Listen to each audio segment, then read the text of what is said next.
स्वागत है आप सबका मेरी भविष्यवाणियों की पुस्तक में। तो आइए हम आज के पवित्र वचन को पढ़ेंगे जो कि परमेश्वर के दास प्रेरित अंकुर यूसुफ नरूला जी के द्वारा लिखा गया है। परमेश्वर की असली योजना से बाहर न जाए। जैसा कि रूत की पुस्तक अध्याय 1 उसकी 1 आयत में लिखा है, जिन दिनों में न्यायी लोग न्याय करते थे उन दिनों में देश में अकाल पड़ा। तब यहूदा के बैतलहम का एक पुरुष अपनी स्त्री और दोनों पुत्रों को संग लेकर मोआब के देश में परदेशी होकर रहने के लिए चला। मेरे प्रियो, आप जानते हैं कि आपको आशीषित और ऊंचा करने के लिए परमेश्वर के पास एक महान योजना है।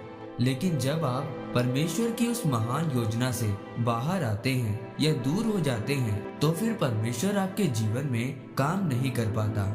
मेरे प्रियो, जब आप परमेश्वर की असली योजना में बने रहते हैं तो आप परमेश्वर की सुरक्षा में बने रहते हैं। फिर शैतान आपके ऊपर अटैक नहीं कर पाता।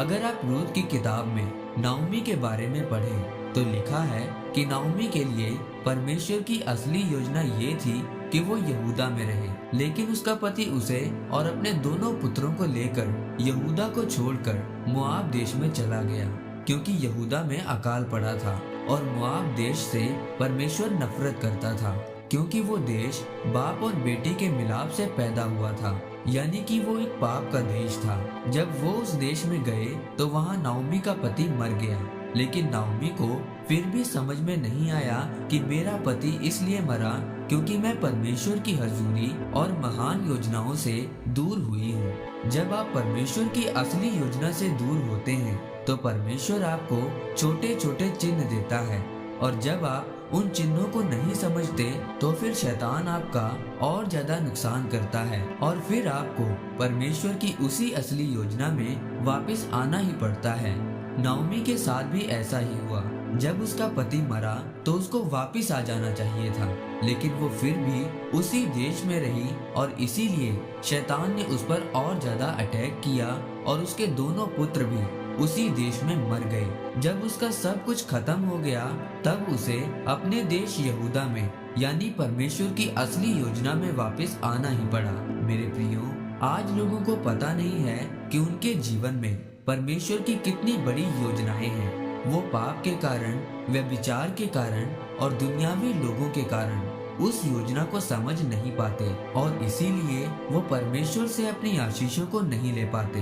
परमेश्वर उनको ऊंचाइयों में लेकर जाना चाहता है, लेकिन वो शैतान की बात मानकर कहीं और ही चले जाते हैं। ऐसा करके वो परमेश्वर को अपने जीवन में काम करने से रोकते हैं। इसीलिए मेरे प्रियो, अगर आप परमेश्वर की असली योजना में बने रहेंगे तभी आप अपने जीवन में परमेश्वर की आशीषों को ले पाएंगे। अगर आप सचमुच चाहते हैं कि आपके रिश्तेदार बदलें, आपके पड़ोसी बदलें, तो आपको परमेश्वर की योजना को अपने जीवन में समझना पड़ेगा और उसे पूरा करने के लिए परमेश्वर के साथ पवित्रता में चलना पड़ेगा। तब परमेश्वर आपके जीवन में इतनी आशीषें देगा जितनी आपने कभी सोची भी नहीं होंगी। आमीन।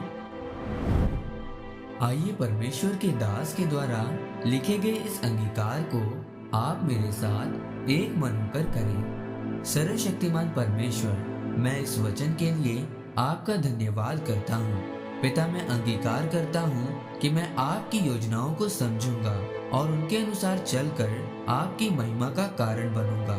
प्रभु यीशु मसीह के नाम में आमीन।